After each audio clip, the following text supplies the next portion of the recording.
At my 8-year-old daughter's birthday, no one showed up because my sister sent fake messages pretending to be me, saying it was canceled. My parents took her side and didn't even wish my daughter a happy birthday. I didn't cry. I did this. The next day, they were the ones screaming in a panic. Everything was ready. I ordered the cake 2 weeks in advance. Unicorn, strawberry cream, glittery icing, just like Lily wanted. I hung the decorations late at night while she was sleeping. Bought pink paper plates, purple balloons. The table was overloaded with snacks, drinks, and those useless cupcakes no one eats, but that look amazing on Instagram. Lily woke up, hugged me from behind, and whispered, "Is it today?" "Yep, today." She beamed. She's 7. That magical age when you still believe that if you try really, really hard, things will just work out. And God, we tried. We really did. Greg was blowing up balloons. 3 popped in a row. The cat panicked and dove under the bed. Lily was counting down the minutes to 3. We'd invited 15 kids. She handwrote every invitation herself, carefully picked which stickers to give to whom. "So it's fair," she said. At 3 o'clock, no one showed up. Fine. People are late. Traffic. Kids. Parking. We stayed chill. At exactly 3:15, the doorbell rang. I thought finally. And yes, it started. Sort of. Greg's parents, Susan and Robert, stood there with a wrapped gift and a framed certificate that read Granddaughter of the Year. I still don't know if it was Grandma's idea, Grandpa's, or both. Lily hugged them like they were the whole party. And in that moment, they were. She showed them the decorations, the cake, the balloons. Everything she'd spent the last 2 weeks preparing. I watched her. And for one stupid second, I actually believed it was going to be okay. By 3:30, no one else had come. Greg said, "Maybe they're just running late. Want me to check messages?" And that's when I felt my stomach twist. Lily stood by the window, fidgeting with her dress, whispering, "Maybe they went to the park first? Maybe they'll come after?" I nodded, smiled, crooked but brave. By 4 o'clock, Lily was sitting in her sequin dress in a chair, rocking forward and back. I heard Greg's mom trying to distract her. "Want to watch a cartoon?" Lily didn't answer. She was waiting, holding on. My girl, tougher than steel. She just asked quietly, "Maybe they're all sick?" I walked into the kitchen at that point. Not because I needed water, just because I needed not to say something in front of my kid that I couldn't take back. At 4:28, my phone rang. One of the moms. I grabbed it like it was 911. "Courtney? Just checking. How's Lily feeling? Is she doing better? Such a shame you had to cancel the party." "I'm sorry, what?" I blinked. I thought I misheard. "Well, I got your message. That she had a fever, and the party was off." "I didn't send that." "Oh, that's weird. It came from your number. The one you use for school stuff." "I'll read it." "Hi. Sadly, Lily's not feeling well, so we have to cancel the party. Sorry for the late notice." I told her it wasn't true, that the party was still on. She sounded surprised, said she'd come by. I hung up, and something inside me clicked. You know that sound when a door locks from the other side? That. I knew who did it. Fake number. New SIM card. Maybe a message copied from an old group chat I once added my sister to. It had to be Lauren. No one else would go that far to sabotage a child's birthday. This was payback because her son wasn't invited. And here's the worst part. I'd gone to her. In person. No texting. I explained. I asked for understanding. Her kid had bullied Lily at school, pushed her, ripped her stuff, called her a bug-eyed crybaby. And yeah, I said, please don't take it personally. Lily doesn't want him there. And I support that. It's her day. Lauren nodded. Of course. It's fine. She smiled. Turns out, that smile had a knife behind it. By 4:45, I was calling every parent. Some said, oh, we're out of town, you canceled, remember? Some said they'd swing by if they could. Some didn't answer. At 5 o'clock, I posted in the school parent group. The party is not canceled. Lily is perfectly healthy. Someone sent out false info under my name. We're still here and happy to have you. And, believe it or not, they started showing up. Not all, but a few. Jade's mom came with a teddy bear the size of a 6th grader. Allison brought her twins. Some others followed. 2.5 hours late. With wide eyes, wine, carrot sticks, and 100 apologies. Lily blew out the candles at 5:50. No big smile. No wish. Just snuffed them out. Maybe she made a wish and didn't tell me. Maybe she didn't. I didn't ask. The party rolled forward anyway. Juice on the carpet, balloons getting popped under tiny feet, kids climbing on the windowsills. Susan and Robert kept their cheerful act going. Greg kept saying, "It's fine." But I saw how he clenched his jaw every time Lily looked at the door, hopeful. Every time someone walked into the building. I smiled, took photos, and silently started building my mental list. Nancy and Frank. My parents. No call. No card. Even though they said they'd be here. Said they got her a doll. Said, "Of course we'll come." They knew. They absolutely knew. Lauren, the one who can't handle rejection. The one whose son didn't make the list. The one I spoke to like an adult. And the one who smiled in my face, then stabbed my daughter in the back. And me. The one who still thought we could talk things through. That grown-ups wouldn't take their grudges out on children. Cute, right? Later that night, when Lily was asleep, Greg stood in the kitchen with a mug and said, "Maybe it was all just a mistake." I nodded. Slowly. Sure. Classic mix-up. Random number. Mysterious message. Radio silence from everyone. Just bad luck. He didn't say anything after that. I went out to the porch. Sat on the steps. And for the first time all day, I exhaled. Not cried. Not shook. Just let it go. The kind of breath you take when something inside you shifts. Not a crack. A break. From that moment on, everything was different. If all of this had come out of nowhere, maybe it would have hurt more. But the truth is, every disaster has a basement. And this one, it had a whole damn crawl space I'd been pretending didn't exist for way too long. I could say it started with Tyler. With the name calling, the shoving, the way he looked at Lily like she didn't belong. But it goes back way further than that. I was adopted when I was 5 months old. My mom used to love telling the story. How she saw my photo in the agency catalog and just knew. Her little pink bundle. She said she fed me my first bottle and cried from happiness. 7 months later, she found out she was pregnant. Total surprise. She'd done the whole infertility roller coaster, hormones, tests, specialists, so when it just happened naturally, everyone called it a miracle. And I remembered that word. Because that's when I first noticed I was no longer in the center. Lauren was born when I was a little over a year old. So we basically grew up side by side. Except we weren't raised the same. At first, I think they really did want me. My mom documented my first laugh, my first time sitting up, my first mama. There's a baby book, dusty, but still on the top shelf somewhere. Lauren's baby book? Leather cover, gold lettering, full-color photo spreads straight from the hospital. Each page captioned in my mom's perfect handwriting. My real little star. I didn't fully get it at first. But by age 3, I got it. When Lauren cried, she got scooped up, rocked, kissed. When I cried, I got, "You're too sensitive." Or, "You need to be the big sister now." I was 3.5. When Lauren started crawling, I brought her a teddy bear. Tried to play with her. My mom stopped me. "Don't touch her. You don't know how yet. You'll scare her." She said it like it was nothing.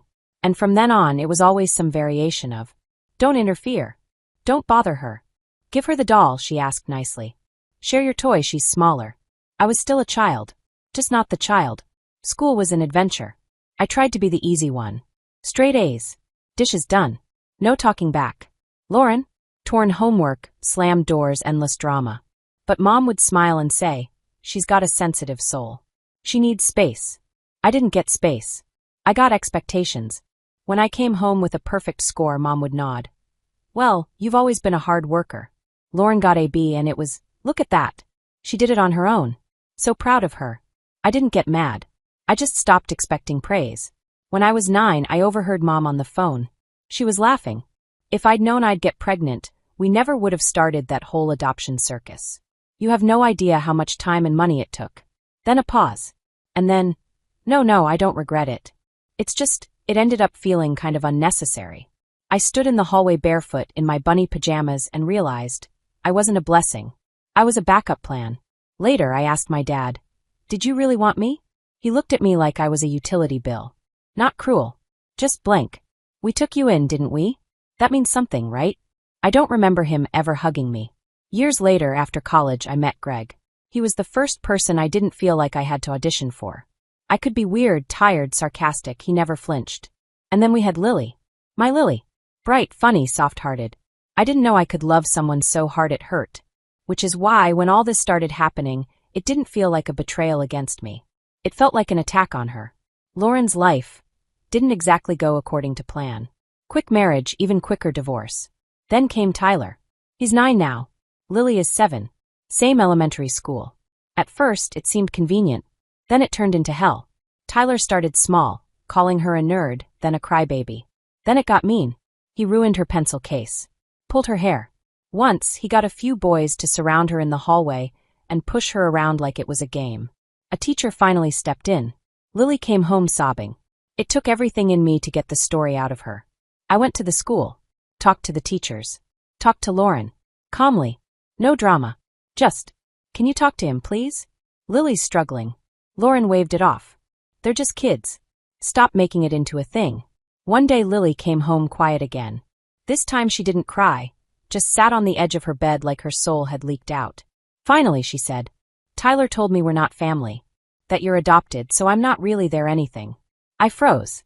Because that doesn't come from nowhere. That's not something 9-year-olds invent. That's something they hear. He said his mom told him. That you're not real. You're just some other person. I hugged her tight. Sweetheart, being family isn't about blood. It's about love. About choosing someone. I chose your dad. He chose me. We chose you. And we'll always choose you. The next day I called Lauren. No yelling. Just. Tyler told Lily we're not part of your family. That I'm adopted. Did he come up with that himself? Pause. Then a nervous laugh. Oh, come on. He's a kid. Who knows what he understood?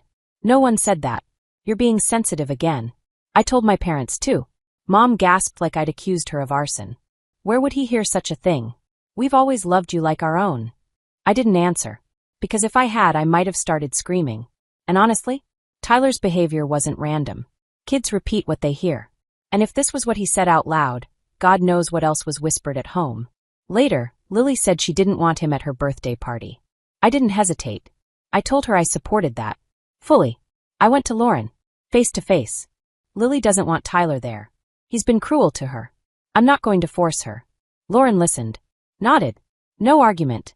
Okay. That's your choice. Even my parents didn't object. Mom actually said, well, if that makes things easier. And I believed them. I believed they finally chose us. Me. Lily. I still don't know how I let myself be that naive. Lily was asleep, curled up under the blanket like a kitten, breathing soft and steady. It was her birthday, and she still believed in people. I didn't. I sat out on the porch, staring into the dark. Not crying. Not shaking. Just still. Like my body was waiting for instructions on what to do next. And then it hit me. Enough. The next morning, I was up at 6. Called the contractor. Hey, Steve. About the work at my parents' place? I'm not covering it anymore. Yeah, I know the roof's halfway done. Yep, I get it. No, not your fault. Just pack it up. Today. He paused for a second. Then said, got it. We'll pull the tools and leave. Want me to explain anything to them? No need. They'll figure it out soon enough. I hung up. The renovation had been going on for 3 months. First the roof, then the exterior paint job. I'd been footing the bill in installments, quietly, without applause. They picked the colors, the contractor, the materials. Like it was their little project. They just sent me the invoices. Like always. I didn't argue. That's just how things had always been. At 9 a.m., I drove over. No warning. Opened the gate, walked past a ladder leaning against the wall, and knocked. Mom opened the door in a bathrobe, hair dyed and tucked under a net. Courtney? What are you doing here so early? I want to know what happened. Why didn't you come? Her lips tightened. Pause. Then. Well, it's all very awkward. But really, you kind of ruined it. Me. Dad showed up behind her, holding a newspaper like a shield. You didn't invite Tyler. You insulted your own family. Lauren was hurt. Tyler too. He's just a child and you pushed him out. You turned your back on your own. I explained everything to you. To both of you. And to Lauren. You all nodded along like you understood. Tyler bullied Lily at school. He got other kids to gang up on her in the hallway. She didn't want him there, and that was her right. They exchanged glances. Then Mom said, with that patronizing calm tone she'd perfected over the years. Lily's just a little girl. She doesn't understand that you don't shut out family. You should have guided her. Been the adult. So your answer to that was to not come at all. No birthday card, no gift, no phone call? You promised her. She waited for you. She stood at the window watching the empty yard. I was talking to a wall and knew it. But I couldn't stop. I kept pushing. Kept trying to find something in their faces. Some flicker of guilt or doubt or regret over what they did to a 7-year-old girl. But there was nothing. They didn't hear me. They didn't want to hear me. In that atmosphere? Dad shrugged. After how you humiliated Lauren, we couldn't come. And honestly, we didn't want to. I stood there, staring at them. These people I used to call my parents. The same people I once wrote letters to from college saying, "Thank you for raising me. I hope I make you proud." And now, I just felt cold. There was no conversation left to have. To them, I was no one. And Lily was nothing. Who sent the messages in my name? I asked. We didn't get any, Mom shot back way too quickly. I mean the other parents. Who told them the party was canceled? We don't know, Dad said, already bracing for the exit. Could have been a mistake. Some glitch. Happens all the time with tech these days. Too fast. Too rehearsed. Well, for the record, the party still happened. People came. Despite it all. Just so you know. I turned and walked away. On the way to my car, I pulled out my phone and called Lauren. You were the one who sent those messages, right? The one saying Lily was sick and the party was off. What messages? What are you talking about? To Lily's classmates' parents. From my number. I have no idea what you're talking about. Maybe your account got hacked. That happens. You're the only one who had access to the group chat. And the only one who knew the exact guest list.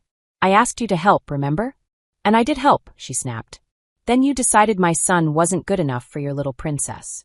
You cut him out like he was garbage. He cried, Courtney. He couldn't sleep. He thought he was the problem. You get that? Do you get that he bullied my daughter? That he told her she was nothing? That you told him I was adopted? And so we weren't real family? Where do you think he got that idea? Silence. Then anger. He's a kid. He probably misunderstood something. Or made it up. You're always so damn dramatic. No wonder your daughter's the same. Don't call me again. The $6,000 I lent you? I expect it back in 2 weeks. Then it's court. Goodbye, Lauren. I hung up. Sat in my car. Closed my eyes. It wasn't freedom. Not exactly. It felt more like shedding skin that had long since rotted. Still burned, though. Like ripping off a scab. Back home, I opened my laptop and in 5 minutes. Canceled the automatic payments for my parents' bills. Removed them from my health insurance. Sent Lauren a formal demand for repayment. I'd lent her $6,000 last year. Just for a couple months, she said. Later that day, the contractor texted me a photo. Tools packed up, crew gone. The roof half-stripped. No shingles. A ladder still leaning against the siding. A chunk of the house exposed to the elements. They're already calling, Greg said, looking at my phone. I'm not answering. Good. He poured me tea. Sat next to me. Pulled me into a side hug. He didn't say, you did the right thing. Didn't say, took you long enough. He just stayed. And that was enough. All I could think was, no more. No more begging. No more reaching for scraps of love or approval. I'm not a project. Not a tax write-off. Not someone's charity success story. I'm a person. And my daughter is a person. And from this moment forward, we don't owe anyone a damn thing. The first voicemail came in at 7:13 a.m. At first it was just calls. Then the voicemails started long, raspy, Oscar-worthy performances of We're So Helpless. Mom cried. Dad groaned. They begged me to be reasonable. Said, everyone makes mistakes. Said what I did was inhuman. Said they had nowhere else to go. The roof was half finished. The house smelled like paint and wet drywall. Exposed wires. Dead outlets. All because and I quote, got offended. Offended. Gotta love when your clearly stated adult boundaries get reduced to she caught a mood. I mean, if I'd set their house on fire, I bet they'd call it being dramatic. They kept texting. Every day. Multiple times a day. Pleading, guilt-tripping, then threatening. Frank, aka Dad, even emailed me calling me a degenerate ingrate who forgot who raised her. I printed that one. Glossy paper. Might frame it, Parenting Achievement of the Year. Lauren stayed quiet for a while. I thought maybe, just maybe, she'd fade out with a shred of dignity. Nope. Not even 3 weeks later she got served.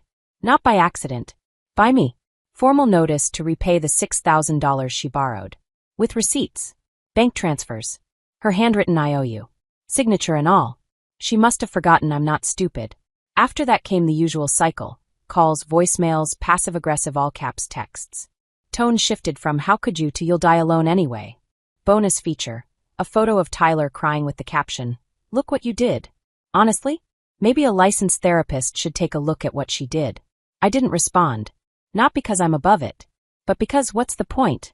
I'm fresh out of energy to explain to grown adults why sabotaging a child's birthday isn't normal family stuff. But they weren't done yet. When the calls stopped working, they pulled the oldest trick in the book: go after the kid. One afternoon, Lily came home from school and said, "Grandma was there." "Where?" "At school. In the hallway. She and Grandpa gave me a box. Said they missed me. Said you won't let them see me." I froze. "What did you say to them?" "Nothing." I walked away. The box was on the kitchen table. I opened it. Inside was the doll they got her early but never gave her. And a card. "We'll always love you, even when your mom doesn't act nice." A therapist would have had a field day. Textbook manipulation. Undermining. Blame shifting. Nice job, Nancy. A+ in Emotional Abuse 101. I drove straight to the school. Sat down with the principal. We made a list: who can pick up Lily and who can't. Guess who made the do not enter column? Legally, I had every right. They didn't know that. So 2 days later, they tried again. Security turned them away. That night, I got an email. "You have no right to keep us from our granddaughter. This is cruel. This is abuse. We deserve to be in her life." That's when the new plan hit. An anonymous call to CPS. Friday evening, a caseworker showed up. Polite. Professional. Even a little apologetic. I let her in. Gave her the tour. Pantry full. Homework done. Bathroom stocked. Lily cleaned safe, smiling. No red flags. Just a kid in a peaceful home. The caseworker asked the usual. "Does anyone yell at you? Do you feel safe here?" Lily nodded. Calm, clear, sure of herself. Before leaving, the woman said, "Sorry for the intrusion. I had to check. But honestly, there's more warmth in this house than in a lot of so-called complete families." I smiled. Tired but genuine. Inside, I was boiling. That was the last straw. No more letting things slide. Monday, I went to a lawyer. I brought the whole file: texts, voicemails, bank transfers, the loan agreement, screenshots of Lauren's messages, and yes, a copy of the CPS complaint. I requested it. Legally entitled. The lawyer flipped through everything, then looked up. "You've done half my job for me. This is sustained emotional harassment, boundary violations, and possibly misuse of state systems. What are my options? Soft route? Restraining order. Hard route? Civil suit for damages. Up to you." I went soft. For now. We drafted legal notices for Lauren and my parents. Effective immediately, any contact would be considered harassment. Any attempt to approach Lily, via school, third parties, or electronically, would be documented and submitted as evidence. We also filed a police report for false claims. Included, the CPS file, an audio clip. Shout out to Greg for recording Lauren's rant where she said, "You and your brat are a problem," and written statements from 2 neighbors confirming Lily's well-being. I walked out of that station not feeling victorious. Just leveled, like the pressure in my head finally equalized. Then came silence. Real silence. Dense, total, eerie. No more calls. No more messages. Just the occasional read notification on the court portal from Lauren. Guess she finally realized I wasn't bluffing. 1 month passed. Then another. Lily started laughing more. So did I. The debt hearing was uneventful. Lauren tried stalling. "I'm between jobs. Tyler's been sick." But the judge wasn't buying it. She was ordered to repay the full amount, plus interest and legal fees. And now she's flagged in every credit system as high risk. No bank will touch her. She complained to Mom. Word got back to me that Mom said, "Well, you thought you were smarter than everyone." And my parents? They're a mess. No money to finish the renovation. Can't find contractors. At least not ones who don't want full payment up front. The roof's leaking. Paint's peeling. One wall in the basement cracked over the winter. I heard Mom told a family friend. She abandoned us. We don't even have hot water. They're still blaming me, of course. But utility bills don't care who you guilt trip. It's almost been a year. There's a new cake on the table. This time it's not a unicorn, it's a galaxy. Stars. Planets. A frosting moon. The house is full of kids. Real ones. The ones who came not out of obligation, but because they wanted to. The ones who love Lily for who she is, not for who she is. She's laughing. Loud. The kind of laugh kids only have when they're not afraid of being told to hush. I'm sitting on the porch. Same spot as last year. Except this time, I'm breathing. Lily runs up to me, arms full of dandelions. Her freckles are practically glowing. "These are for you, Mommy." "Thanks, sweetheart. I was thinking, maybe we don't have to invite anyone unless they're really ours." I laughed. Smiled at her. You're right, Lily. Only our people. Always. It was her birthday. But maybe it was the day I was born, too. So be honest. Would you have done the same? Or did I take it too far? I really want to know what you think. Drop a comment.